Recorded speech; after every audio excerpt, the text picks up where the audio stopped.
People who don't want kids, why? What famous person from history is still alive? What's the single worst sound you have ever heard?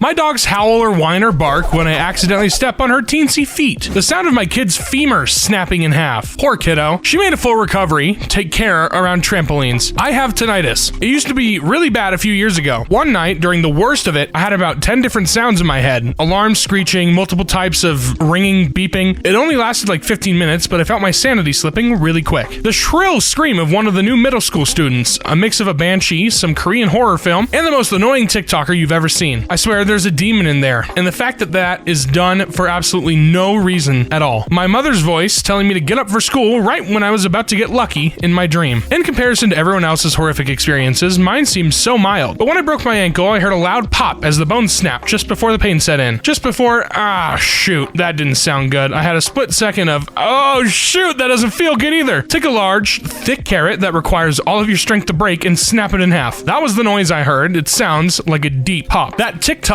oh no song. What's the most mysterious thing happened in your life you can't find any explanation for? When I was around 18, a friend and me were traveling in Europe. We were walking along a pleasant, quiet street in Rome one day and saw an elderly homeless man sitting on the street. He said to us if he could guess our date of birth, could we give him some money? Of course we said okay. He did it. He told us both our correct dates of birth. Never met him before and never saw him again. When I was a kid, I participated in Big Brothers Big Sisters, which if you don't know what that is, it's pretty much just a mentorship program in the United States. I basically just hung out with this dude Chris for a couple hours a week, and we'd go to the movies, out to eat. He'd help me with my homework, that kind of thing. One day, he tells me that he's going to Baltimore for a couple weeks, and when I should expect him back. The days roll around, and I give him a call to see if he's back yet. A man whose voice I didn't recognize answered and asked if Chris was there. He said no. I asked him when Chris would be back, just kind of thinking it was someone staying at his house or watching his dogs or something. But he said that I had the wrong number, that he and his wife had lived there for years, and there was never a Chris there. I double-checked in the phone book to see if it was the right number, which it was because I had it circled. I was so confused, so I just said sorry and hung up, and I never heard from Chris ever again. That is horrifying. Goodness gracious. When I was 10 or so and staying at my grandma's over the summer break and we were having breakfast, we barely started eating when the phone rang. She left the dining room and I followed her thinking that maybe they were my parents calling. When we returned, most of the food was gone. She asked me if I ate while she was on the phone and I said no. There was no one else home and there were no pets. My grandma just shook it off, saying we might have eaten more than she remembered, but I am absolutely positive that I had at most 2 bites of my toast by the time the phone rang. Well, was it your parents? Huh? A store in my city. One day I went there when it was 2 p.m. I just walked in, didn't even buy anything, but when I came out, it was already dark. It was 7 o'clock. I woke up one night after a heavy snowfall and there was a weird glow outside. I went outside and everything,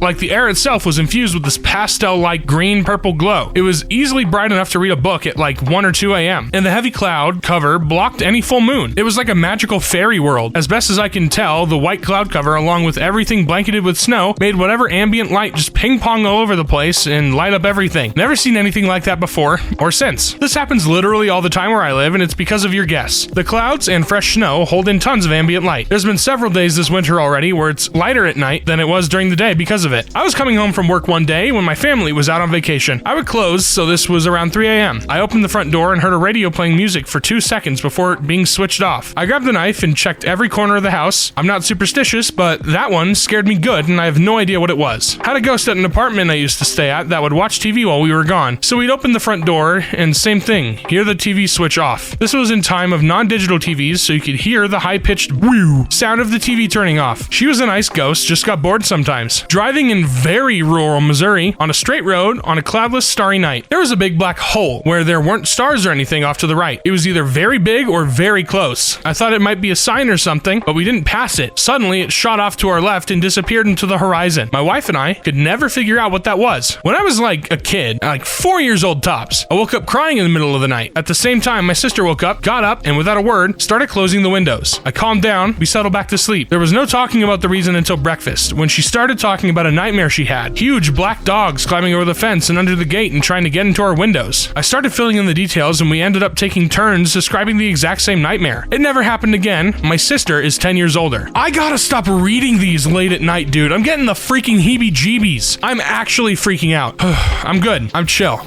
You can send a message back to your 10-year-old self, but each word after the third costs you a finger. What do you send? I miss my finger. Hey, what's up? One day you're gonna lose all your fingers. Isn't that funny? I love you. 2010, buy bitcoins. Hold dad's hand. Who's cutting onions in here? You had better learn to wipe with your toes. You'll need it. On January 16, 2023, do not send any messages back to your 10-year-old self. Okay, universe, let's see what you got. Google, Apple, Amazon. Everything gets better. Buy Google Stop. You're gay? Did you grow a finger? I don't think that's how that works, buddy. Those who oppose a 4-day work week, why? If it were 4 days with only 8-hour days, I'm down, but 4 days at 10 hours a day would suck for me. I'm not opposed to the idea of it as a whole, but it has to be uniform. In our organization, people can take a 4-day compressed week, but everyone takes different days, and it's an absolute f***ing nightmare. I can't torture my interns by having 4:30 p.m. Friday calls. I work 4 days, on 4 days off, shift work. I really like having the long time off compared to some. I'm completely for it, I just don't understand how it's gonna work for large sections of society that aren't office-based staff. Nurses, doctors, paramedics, hospitality, teachers, etc. Are we just gonna completely switch to 32 hours being full-time with the same pay, etc.? I own a small business and could technically change to any system I want. However, being a service-based industry, it would be difficult. My clients work 5 days a week and expect us to as well. Guessing it is a lot control-based and greed-based. It's 2035. Food supplies are low. What are you still not eating? I love that to make a dystopian future, you just fast forward 12 measly years. Snails. Don't look at me like that. I can see you, reader. In South Spain, people eat those disgusting things. Crickets. Agreed, only because the amount of parasites in them is insane. My cat. Salted licorice. People. It's 2023. Food supplies are low and I'm still not eating my own feces. Think I'm doing okay. I eat almost anything, but I'll never try cow tongue. I imagine it being very tough, which is off-putting to me. Raw oysters. Lima beans. If you could erase one thing from existence, what would it be? Mosquitoes. Damn the consequences. Human trafficking. Poverty. PETA or Nestle. Karens, not just the white Karens. All Karens. The cult of Karen shows no color. Willful ignorance. The god-awful movie Cats 2019. What drink do you hate? Kombucha. I work in the food and nutrition field and so many people tell me, but it's healthy. I don't give a frick, it tastes like absolute garbage. Vegetable drinks. I just don't get how you turn okay if a bit bland tasting vegetables into an unimbibable catastrophe. I don't know what word that is. Unimbibable? Sure. Any energy drink. Lots of people saying water. How do you hate water? Genuinely curious. The water knows what it did. Yeah, don't you know how many people drown a year? Eggnog. I just can't drink sweetened and creamy eggs. Protein shakes. At worst, they're downright horrid. At best, they're tolerable. But in the 10 years I've drank them, I've yet to find a single one that I look forward to drinking. As a side note, I mean just the straight powder plus milk and water. Making them into smoothies is helpful, but sometimes my calories are too restricted to do that. Matcha. I like different kinds of teas, like black tea, green tea, herbal tea, etc., but I just can't seem to get behind matcha. I can't stand aloe drinks. The chunks. Mountain Dew. Never liked it. People here in Florida drink it like water, though. I'd rather have crab juice. Apple cider vinegar. Nasty freaking stuff. Bubble tea. You're missing out, man. Oh, God. What I wouldn't give for some, like, taro milk tea with boba right now. Oh, frick, man. So good. Boiled hot dog water. What is the best decision that you've ever made for your mental health? Exercise. It's simple, and it seems like it shouldn't work, but it does. Stopped dating and started focusing on myself. Going to therapy. Leaving my former job back in 2016. Quit Facebook and Twitter. Set a bedtime alarm to remind me to go to bed at a reasonable time rather than stay up until the early hours. Stop giving a fork and picking up archery. Taking a daily walk. 30 minutes in fresh air can do wonders. Millennial Redditors and older, what do you miss most about the 2000s? I have a nostalgia for things pre-smartphone. Everything had a particular purpose. Phones were for calling friends, watches were for telling time, calculators were for calculating, etc. Don't get me wrong, I think the smartphones were a massive innovation and value add to society, but I'm super glad I got to experience life before they became everything. Going to a concert and everyone was dancing and enjoying the moment, not filming it like zombies. The economy before the 2008 crash. Buying a video game and having it be a full, finished game. Playing Pokemon on my Game Boy and not having anything to worry about. Those glasses you wear at New Year's where the 00 was the eyes. We won't get them back for another 1,000 years with the exception of 2100 and 2200, etc. They aren't symmetrical. 2002, peak year for New Year's glasses. People watching events through their eyes rather than their camera screen. Before cell phones, I found people were more likely to show up after committing to plans. DVD and CD rental shops. No cell phone zombies. You are what you eat. What are you? A fat bastard. Hole up. You, okay. An asshole. Bro?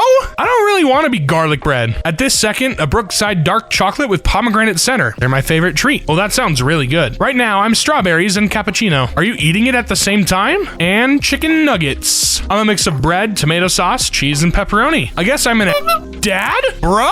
If your life was a game, what would be some loading screen tips? Drinking pen ink will reduce your health dramatically. Avoid procrastination to earn mental health points. If you go to bed before midnight, your morning won't suck. I refuse to believe that. Well, your life is a different game. You are living in a simulation. Respect people who respect people. You can unlock daily achievements by completing one single task on the giant list on the fridge. You can read people's mind by touching their nipples. Is that real? People are actually vampires. The only way forward is alone. It's okay to cry sometimes. Money can be used to purchase goods and services. What food was the most disappointing once you tried it? Dragon fruit. I live in a part of Texas where it's almost impossible to find dragon fruit. I finally got my hands on one 6 months ago. Turns out dragon fruit is the LaCroix of the fruit world. The McRib. I remember liking the first one that I had as a kid. Every year when it comes back, I go to McDonald's to get one. And every time I'm like, it's okay. But overall, pretty underwhelming. Having said that, I'm sure I will find myself in line at McDonald's when they return next year. Did you not look at all the marketing last year? The McRib is gone. It was the last time. I'm just gonna say it, but In-N-Out has been a huge letdown. Yeah, their fries are really bad, but In-N-Out's only a letdown if you are comparing it to like Shake Shack or Five Guys. In-N-Out's supposed to be compared to McDonald's. And granted, I'm not a big fast food beef guy, so I don't even like In-N-Out in the first place, but it's about what I expected it to be, you know? Lobster. It's just a large, very expensive shrimp. I was very underwhelmed. Truffle. I should have known I wouldn't like it, but I held out hope. Shake Shack. I don't get it. Not a burger worth its premium. The best thing I've ever had from a Shake Shack is their black sesame seed milkshake. Oh my god, it tasted like a peanut butter milkshake, but it was black and it was so good. I want it. Turkish Delight. Not worth selling out your entire family over. KFC. Popeyes is better. Caviar. Just tasted like slimy, salty water to me. Falafel. Looked a lot better than it tasted. What is the one thing you hate paying for? Service fees when buying products or making payments online. Toilets. Surcharges for paying with a card. Paying not to see ads. Everything. Subscriptions. I miss owning things. Tampons. Pizza has now become illegal. What is its code name? Party Pie. Slice. 3.14. Pie. Za. I think za is already something else. Like when I hit the Zaza. Holy moly, I love the Zaza. The dough. Italian hen...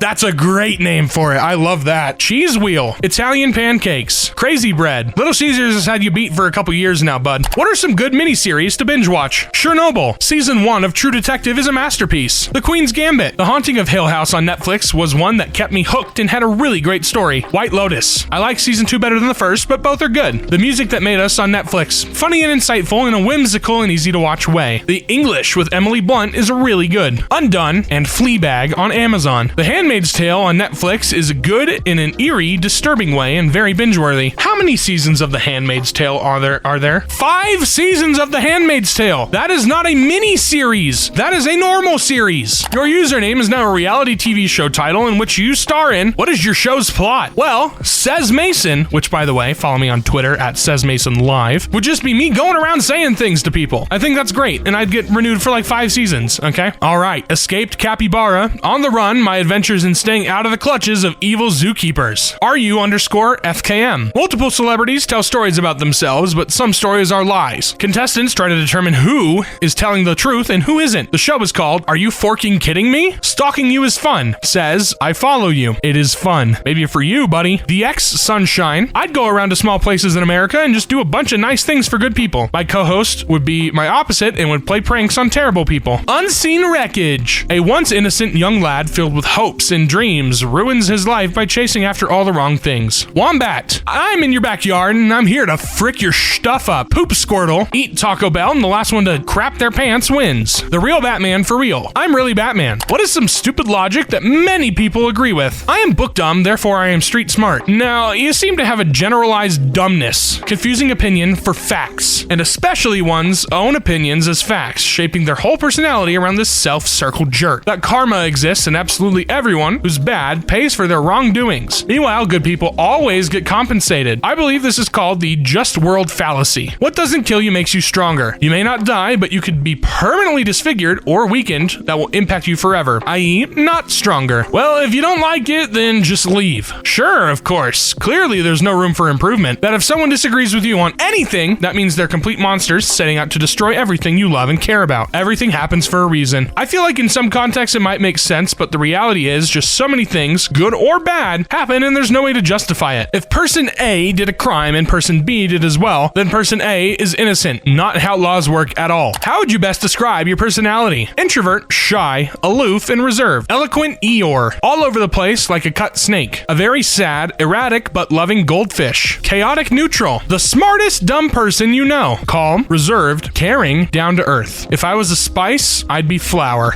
What is the greatest all-time driving song? She Sells Sanctuary by The Cult. The Cult has a lot of good driving songs. Gas, Gas, Gas by Manual. Eastbound and Down, Smokey and the Bandit. I Ran So Far Away by A Flock of Seagulls. Or maybe Firewoman by The Cult. ZZ Top, La Grange. Kickstart My Heart by Motley Crue. Don't Fear the Reaper is a good one. Danger Zone. I find the instrumental of Baker Street extremely relaxing while driving, mainly if it's sunset time. For me, it's Barracuda by Heart. The Chain by Fleetwood Mac. What is something you learned embarrassingly late in life? I thought Mick Jagger's name was Mick Jagger, and people just never said his first name for some reason. When I was 10 years old, I considered orgasm to be a nice word for fart. I told my mother that my stomach hurt from having so many orgasms, that the porta potty doesn't somehow know when someone's inside, that the sign only changes to occupied when you physically lock the door. Many people walked in on me during my childhood. That a coma was a coma until I was probably 19. I thought it was a coma. I thought you fell into a coma.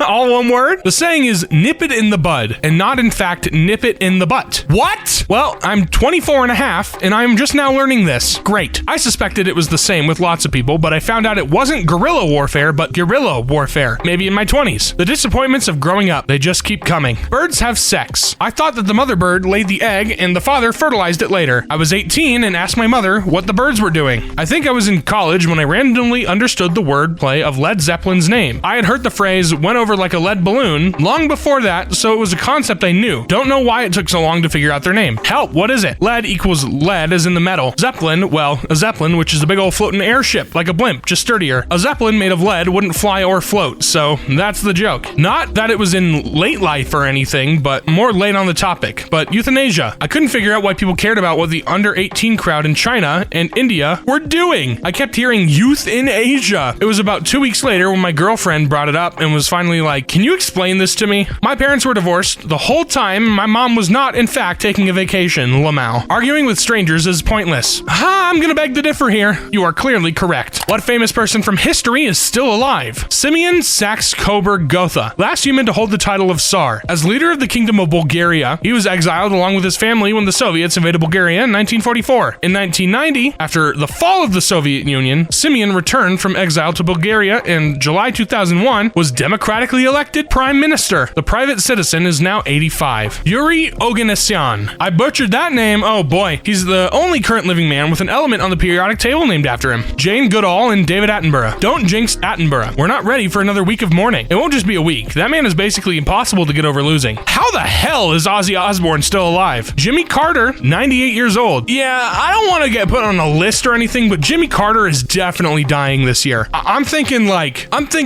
after Independence Day, probably like July 23rd, 2023. I'm calling it. Paul and Ringo. I'm really surprised only one of the guys from Jack is dead. Forking Bob Barker. Which TV show has the strongest first episode? Chernobyl. Battlestar Galactica. Though I guess maybe that count as 2 episodes. Dead Like Me. Any show that has its main character killed by a flaming toilet seat falling from space within the first 10 minutes is okay in my book. I loved Introduction People to the Boyds, just for their reaction to the first episode. Person of interest. I became invested in the characters nearly immediately, and the show's concept is unique enough to set it apart. House of Cards opens with Frank Underwood snapping a dog's neck. If that doesn't set the tone, I don't know what would. Hannibal sets up the tone for the whole show quite well. Fargo. People who don't want kids, why? I grew up with a brother 10 years younger than I am. Went from changing his diapers to teaching him how to mod Minecraft. Left to go to college. I call him nearly every night and we still watch anime and play video games together through Discord calls. I already had my kid. He's called my little brother. I just wish I understood my family's financial situation sooner. Kids are a lifelong commitment to raise and care for another human, and I don't think I'm capable of handling that. I like kids, but I don't think I could raise one well, so I'm not gonna try. It's not the only reason, but one fear I've had is a special needs kid that would require constant care for the rest of my life. I struggle with anxiety and anger issues, and I wouldn't want to pass that on to my child or have them grow up dealing with my anxieties and anger episodes. I just couldn't do it, and it wouldn't be fair to them. Plus, it's real expensive. I'd rather have a life of peace and quiet and travel to figure myself out. To the moms, you guys are tough saints. I like freedom and money. In this economy, money, time, and commitment. Don't make enough money to support them and me, among other other reasons. All right, everybody, that's it for today's video. Thank you so much for watching. Have a wonderful rest of your day. Goodbye.